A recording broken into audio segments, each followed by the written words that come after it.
You don't want to miss this incredible episode with an incredible guest, Duke Gray, real estate agent for 20 plus years, has navigated all the challenges of the real estate industry and has still come out on top. If you want to know your North Star and learn what it takes to be successful in all areas of your life, then you don't want to miss this one. What's up, everybody, and welcome to the Justin Ford Podcast, where I'll be releasing life-changing principles and valuable information focused on all things faith, finance, family, fitness, real estate, and so much more. Let's go!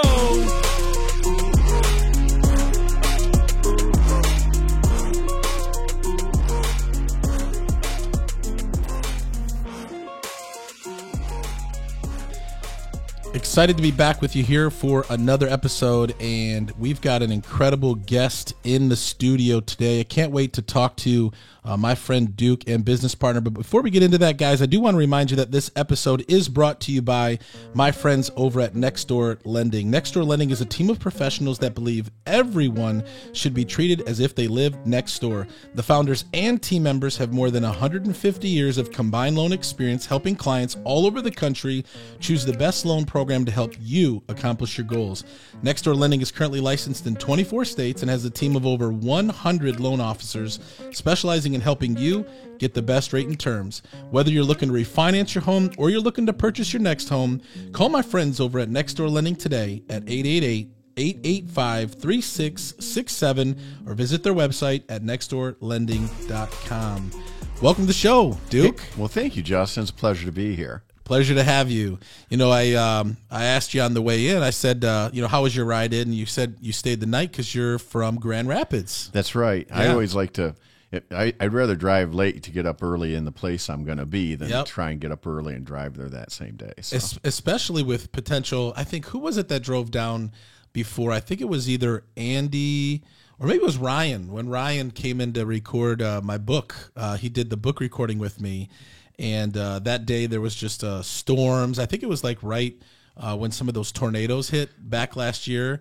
And he had a hard time getting here on time because it was coming early from Grand Rapids. Oh yeah, I just think that staying overnight ahead of time is get the lay of the land of where I'm going. Yeah, and when you said that makes total sense. And so super excited to have you on the show. I know we've been talking about having you on the show. Yeah, and I'm so glad you did. Yeah, I think it'll be great. Yeah, it's going to be great. And so Duke, you're I've had the privilege to get to know you through real estate, through Ryan Ogle. We've known each other now, I think, about 3 years. That's about right. Yeah, that's right. You know, I was doing that "What Does Scripture Say" thing that we do. Yep. That started with your 31 days.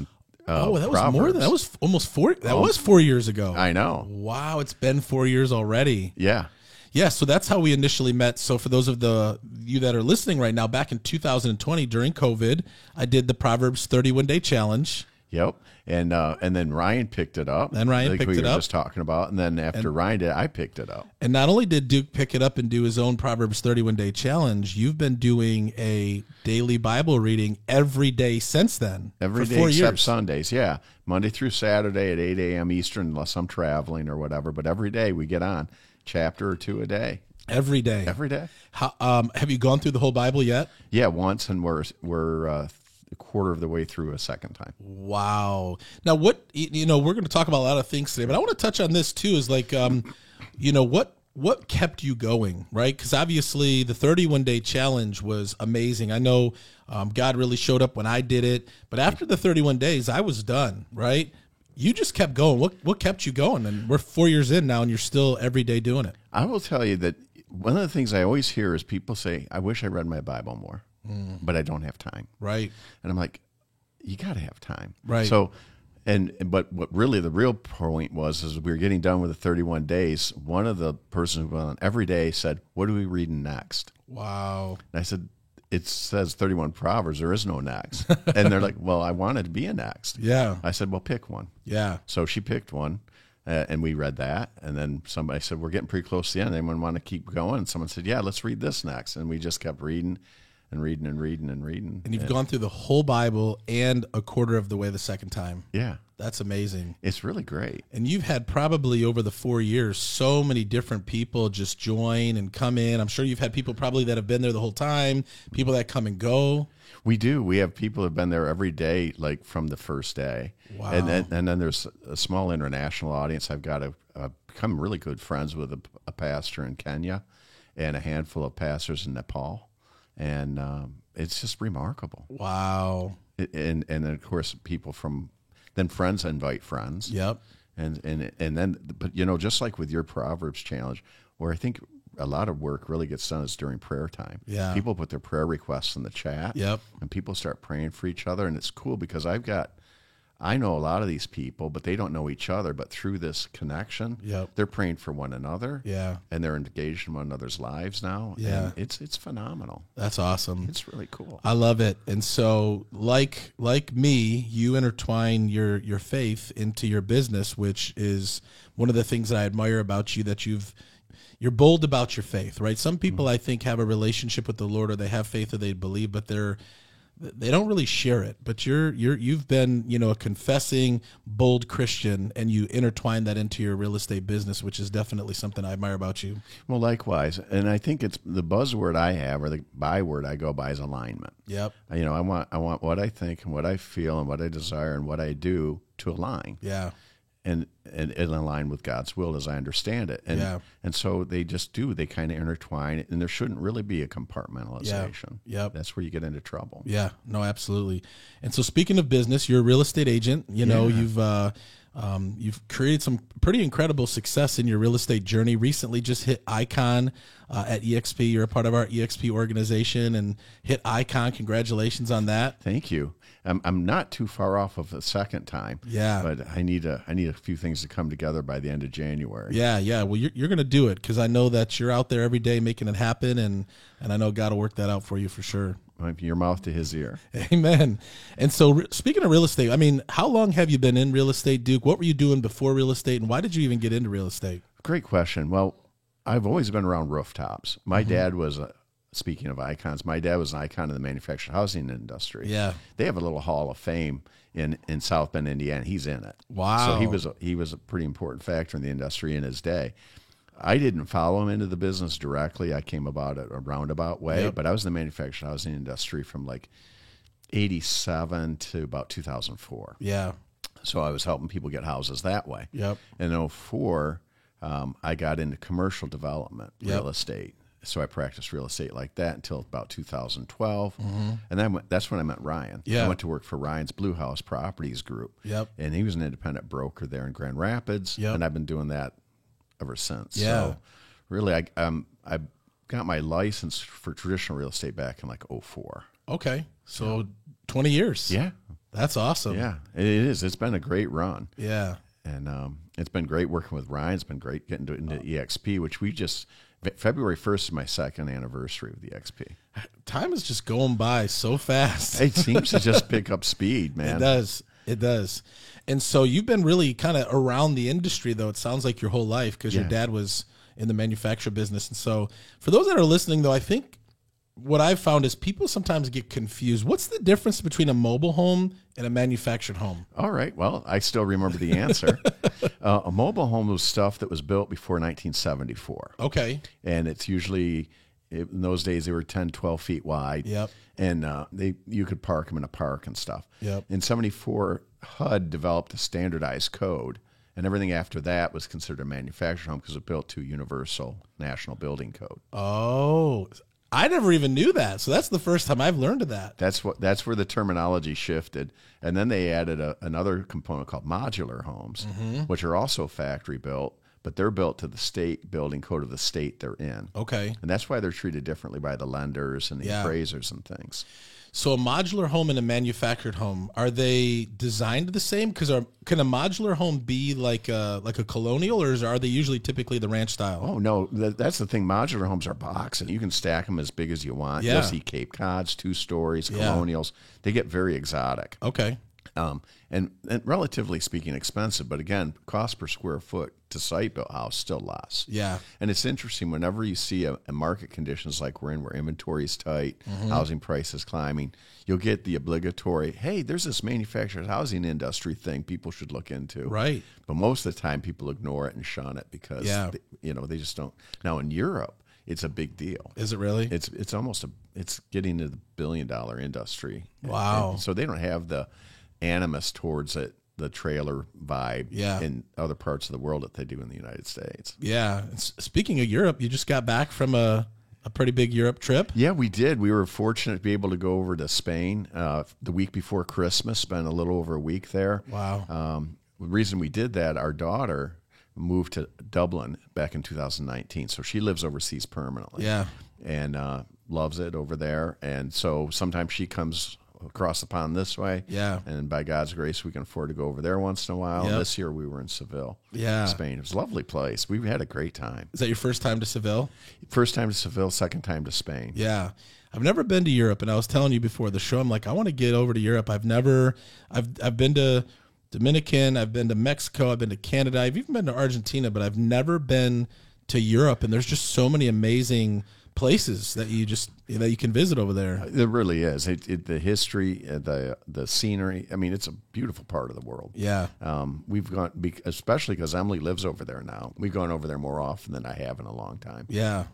My dad was you were there a couple of years ago too, right? Yeah. Well, last year at Christmas we were in Lisbon. Okay. And then last summer we went to Dublin to visit Emily. Yeah. And the summer before I went to Dublin to visit Emily. That's awesome. So it's in the fall before that, we went over to Berlin because she ran the Berlin Marathon. Wow. So we just watched. Yeah. And then we spent some time in Paris. So we've gotten over there quite a bit, mostly because Emily's there. Yeah. That's awesome. I think in 2024, I'm going to try to make it over to Europe. Some way, shape, or form, I want to get over there because all my descendants are all from Europe. Sure. Yeah, so I got to get over there. Well, you're a goals guy. Just write it down. It'll happen. I know. I just got to make it happen. That's right. That's awesome. So you got into real estate, 20 years ago. Yeah. Did you come in part-time, full-time? Like what made you kind of make the leap in? Well, you remember, I hate to bring up a painful memory, but you remember the crash in 08. 08. Yep, that was painful. Well, in 01, the manufactured housing industry had its own network of financing, mortgage companies, lenders, everything. It was a whole subset of housing. Oh, wow. But we didn't have conventional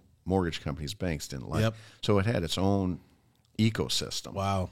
Well, in 01, they got everything that happened in 08 to the world happened in the manufactured housing industry in 01. Wow. Complete liquidity freeze and everything. Wow. We stuck it out for 3 extra years. Yeah. Which means we were the perseverant or stubborn. I'm still not sure which. But by 04, we decided let's just sell out and turn the page and try something else. Yeah. My last client that bought the last house for me happened to be a commercial developer guy. Yeah. Who's coming out of semi-retirement, kind of banished, really. He'd gotten kind of crazy towards the end. And he'd cleaned up his life enough, wanted to make another run. He liked how we worked together, and he started giving me kind of little projects to do as he was gearing up his development networks again. Yeah.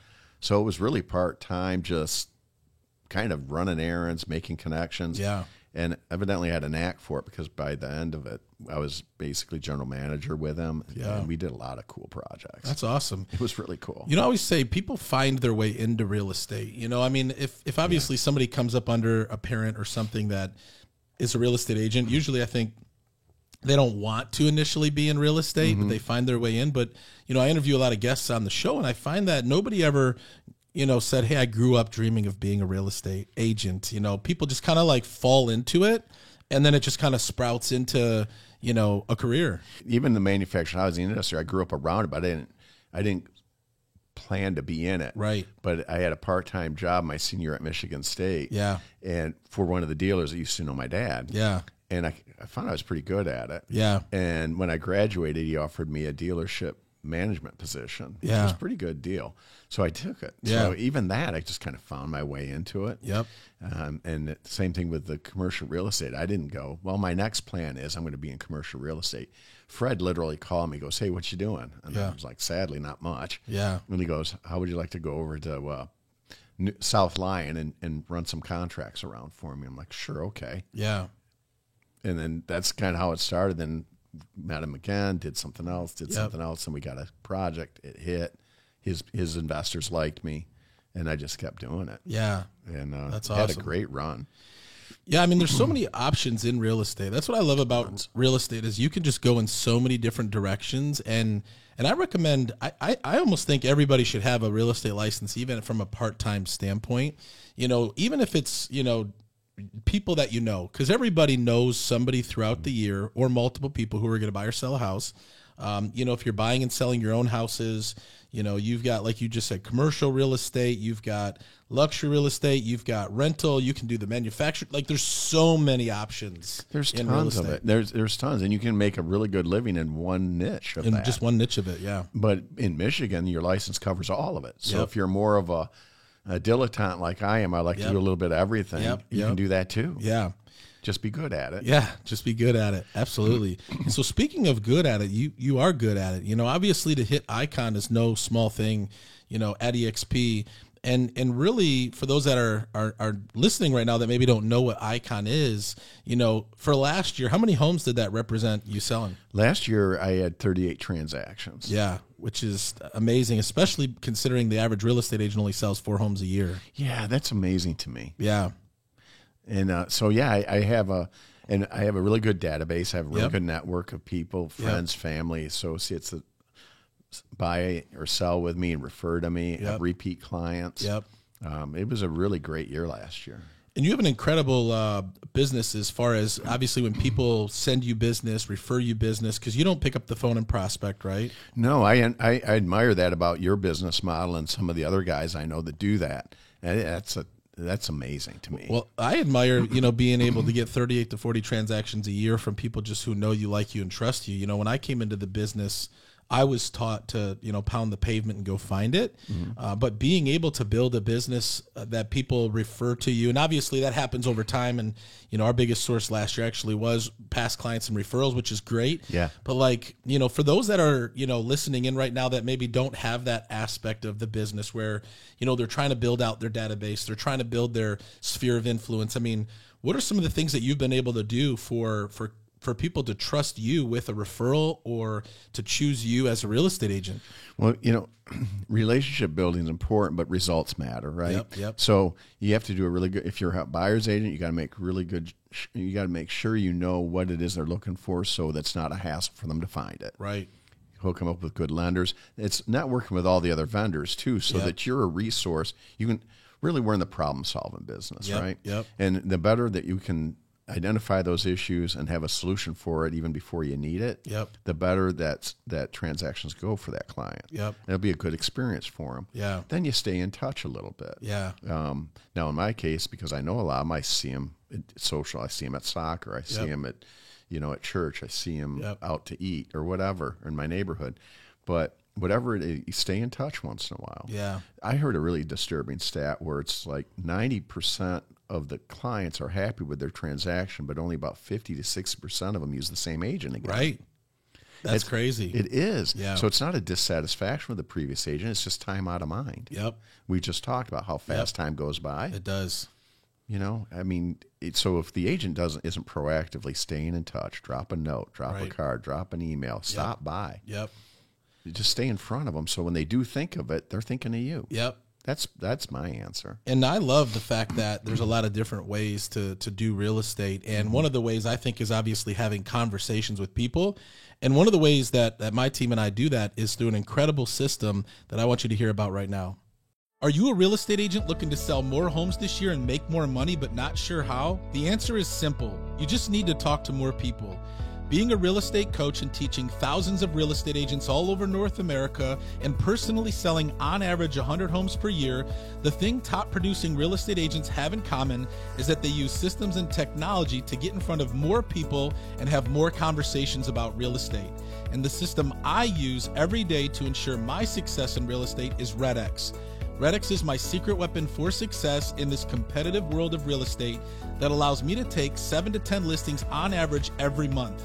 RedX provides me with the highest quality homeowner lead data, phone numbers, and industry-leading communication tools to connect with homeowners actively looking to sell, giving you the edge to be the first agent in the door.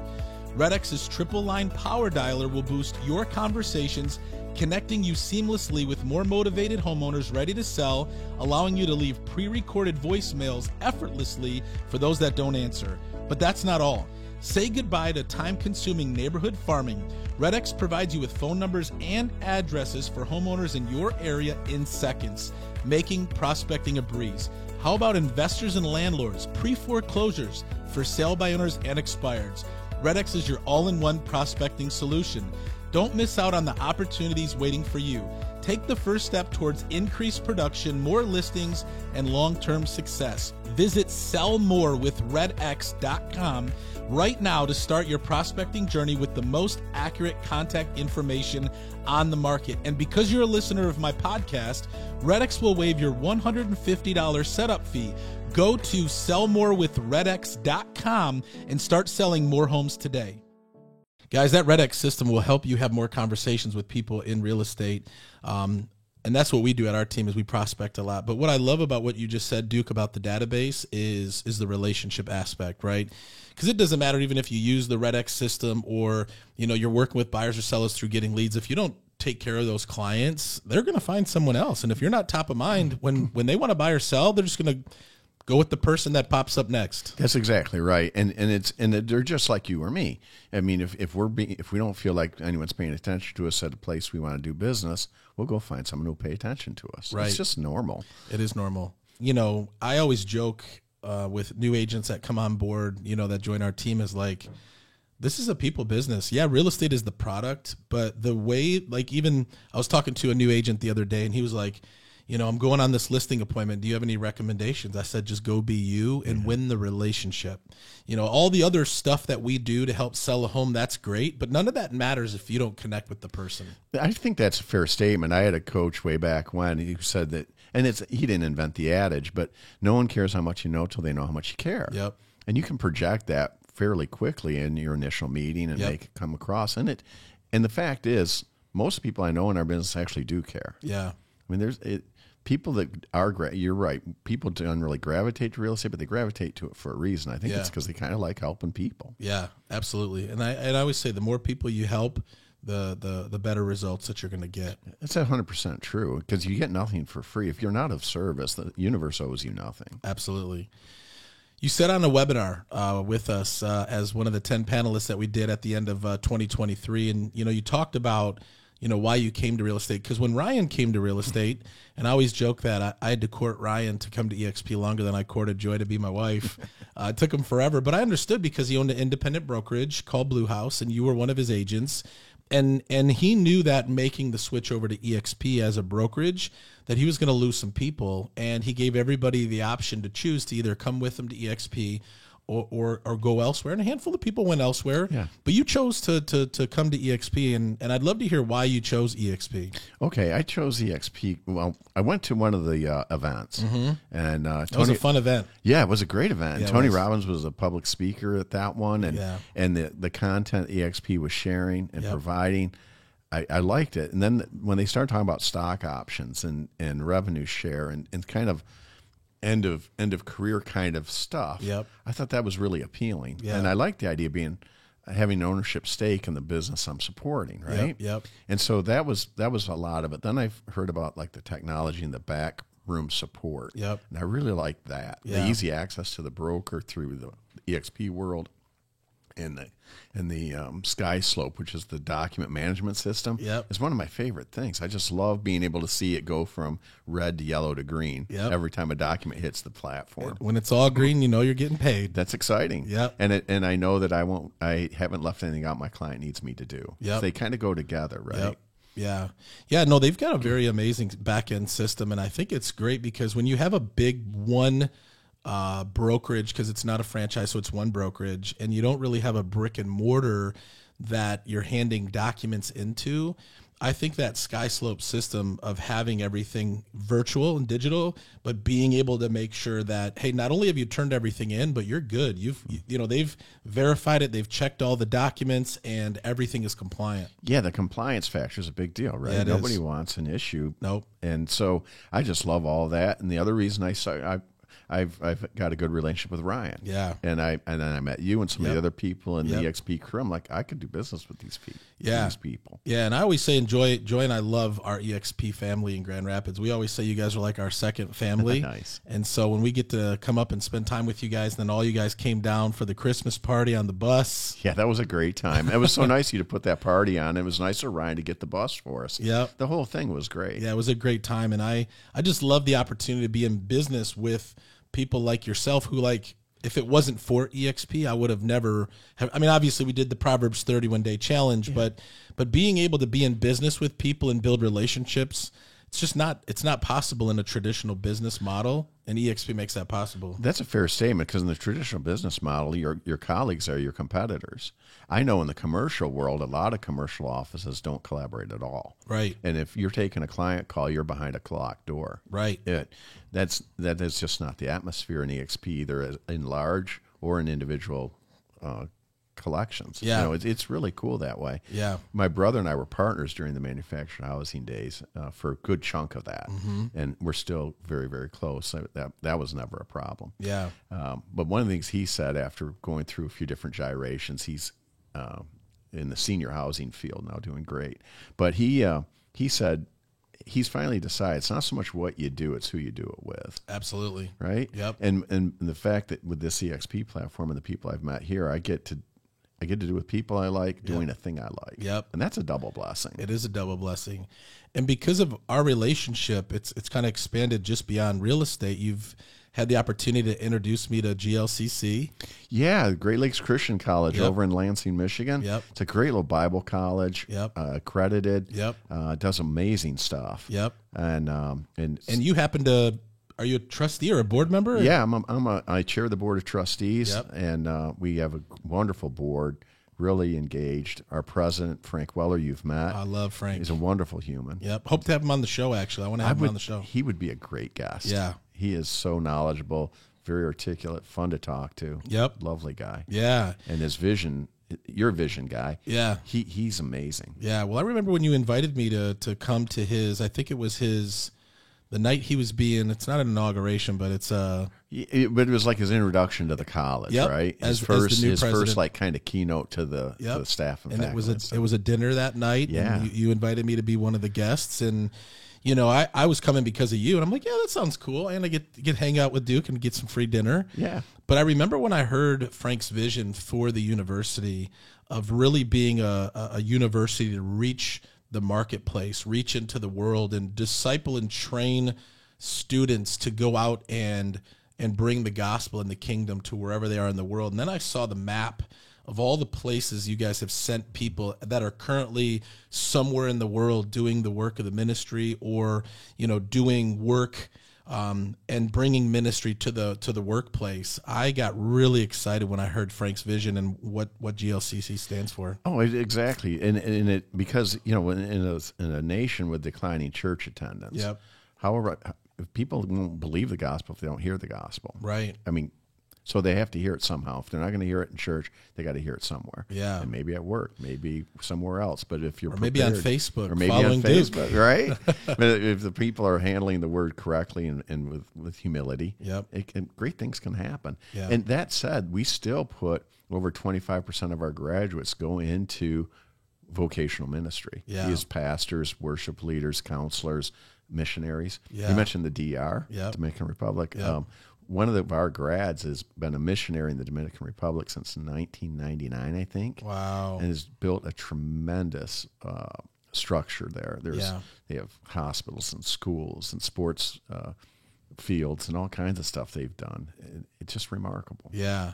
Well, I'm excited to really partner with you guys here in 2024. I think I don't know what I was not elected for, but I just signed up to be a part of, I think, a committee, Yeah. which I'm really excited about, which is rolling out this year in 2024. Yeah. And I can't wait to be a part of that. I think it's going to be great. I think you have a lot to offer, like you do in everything else you come into. And I like that, because you'll try things, but you're selective about where you put your time and Yep. talent and treasures, Yep. because you got to be a good steward. Yeah, even to be able to direct young people to a place like GLCC to be equipped, to be trained, and to be, to be educated at a place that really cares and is making a difference around the world. That's why I really partnered with you guys. Oh, that's great. That's a great testimony, and it's cool too because the profs there, the professors there, are extraordinarily talented. Yeah, and they're credentialed. They are working there out of a love for their work. Yeah. They're qualified to work at any university in the country. Yeah. And we're blessed to have them there. So it's a quality education too. Yeah. No, I love it. And, when I think of what you're doing there, but it's not just there because, first and foremost, you're a believer, right? You've been following. How many years have you been following Jesus? Well, it's a great question. I mean, I grew up in the church. I drifted pretty heavily at high school, college. Yeah. Had an epiphany and came back. Yep. And I was baptized in 95. 95, that's recommitted. awesome. I was going again. I was reconnecting before that, Yep. but I realized that was the next thing I needed to do. Yep. So yeah. That's awesome. And you've been married how many years to Kathy? Well, we got married in 87, so quick math, 36 years. Wow.